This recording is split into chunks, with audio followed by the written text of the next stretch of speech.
ആദ്യമായിട്ട് ഞങ്ങൾ ഓൾ കേരള ഞാൻ ഡ്രൈവ് ചെയ്തിട്ടുണ്ട് ടാക്സിയില്. പിന്നെ തമിഴ്നാട്, കന്യാകുമാരി, മധുര അങ്ങനെയൊക്കെ പോയിട്ടുണ്ട്. ബസ് ഫീൽഡിലേക്ക് വരുമ്പോഴത്തേനും 2022 സ്കൂൾ ബസ്സിലേക്ക് കയറുന്നത്.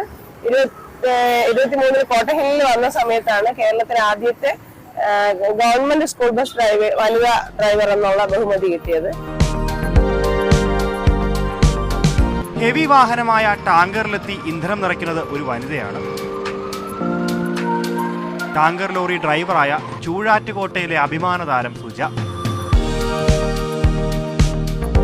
മലയം ചൂഴാറ്റുകോട്ടക്കാർക്ക് ഈ കാഴ്ച കൗതുകമുള്ള ഒന്നല്ല.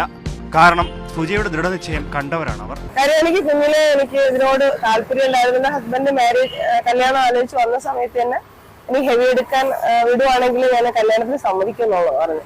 അപ്പൊ അതുകൊണ്ട് തന്നെ പുള്ളി ഇതുവരെ എനിക്ക് തടസ്സം നിന്നിട്ടില്ല. വളരെ സപ്പോർട്ടാണ്. ഹെവി എടുത്തിട്ട് 15 വർഷമായി.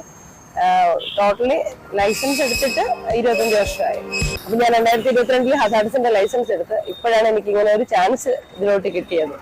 ഞാൻ ഒത്തിരി വർഷം കൊണ്ട് ആഗ്രഹിച്ചതാണ് ടാങ്കർ ഓടിക്കാൻ വേണ്ടിയിട്ട്. പിന്നെ ഇനി എനിക്ക് ഓൾവോ ലൈസൻസ് എടുക്കണമെന്നുണ്ട്. കാര്യം ഓൾവോയും ഓടിക്കണം. ബാക്കി ഏകദേശം എല്ലാ വെഹിക്കിൾസും ഞാൻ ഓടിച്ചു. സുജയുടെ ഭർത്താവ് അൽഫോൺസും 2 മക്കളും